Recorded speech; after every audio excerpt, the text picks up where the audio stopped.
Hi, welcome back to Live and Breathe Horses at Centre Equestre La Luce.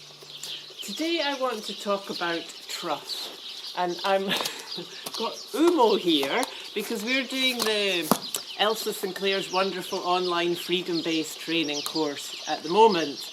And of course trust is really in the foundation of everything with our horse. It's so important, and I think for me also the first question that comes up is how much do I trust myself? If I'm asking my horse to trust in me, am I trusting in myself first? So I think that's a good place to start. I'm also, always busy, doing an online course with amazing wholehearted human being called Brian Parsley, and the course is about strategic communication. And he has this module I was doing the other day called the 4 rules, was it rules? Yes, 4 rules of trust. And I thought this is so relevant to the horse. So my horse is slightly disturbed at the moment. He's not all that calm. He's wondering, I think, why we're standing here. Why are we not? We were on our way around to the little arena there to do our freedom-based training work, which I would normally try to take him round there also free. But I thought this morning I would just like him to be in the video. We can just stand and be calm. And we're fine. So, rule number 1. People are hardwired to trust others. And that is a fundamental of the survival of the human race. You know, we are actually herd group animals born to live together. So I'm guessing it's the same for horses, that they are hardwired to trust and depend on each other. So that in the herd, you know, one can be looking out for danger and the others can relax and will trust the other one. If he says run, then you better run.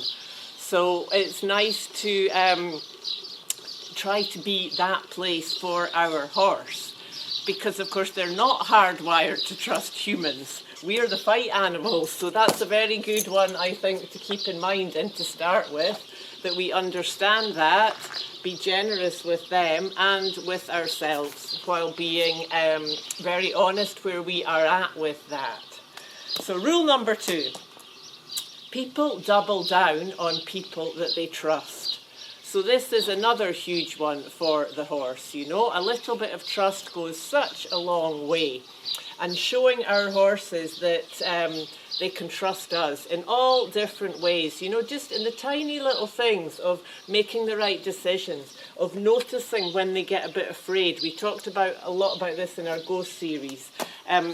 That they see that we understand and we notice that, and we can do something to make it better.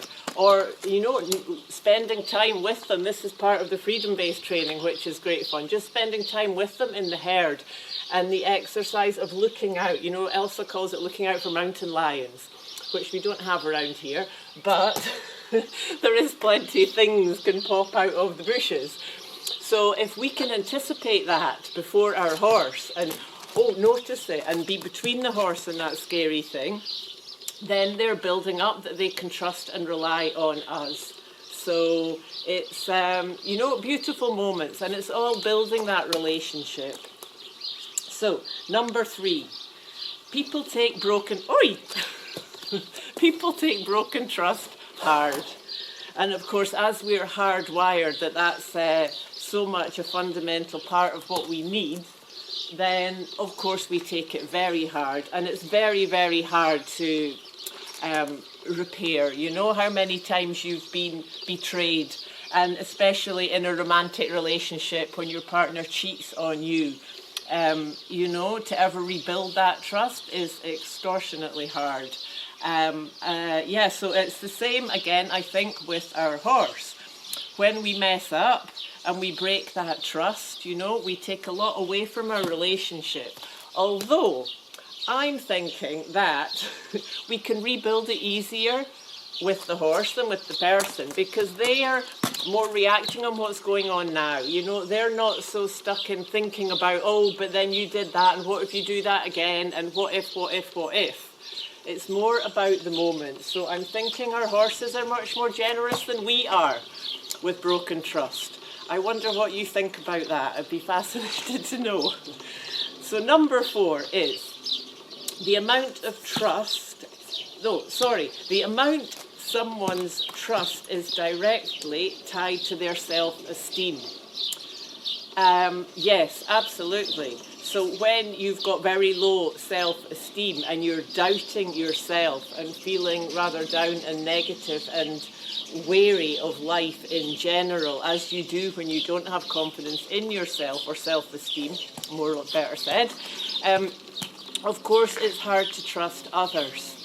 And again, I think this is very relevant to the horse, because a horse who has had issues or whatever, for whatever reason, is not confident in themselves. It takes them more to be able to put their trust in other people.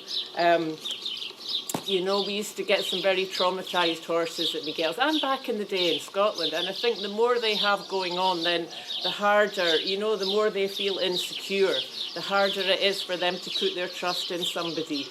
But I think when they finally do, it's such a huge thing, it can really be very transformative. And then a more, a Morisco kind of horse, who's very confident and the boss and very sure of himself, it's easier for him to trust. So, I hope we're in shot. I've got the screen broken on the camera. We're missing Alba so much for the filming. Well, that's it from us today, the 4 rules of trust. I'd love to have your thoughts on that. I'm sure I'll think of things I should have and wanted to say as soon as I stop filming or go to working with Umo today, and things will come up. It's a nice looking shoe. Good boy. Yes. So, yes, thank you for listening to us today. We'll see you next time. Keep on tuning into the light.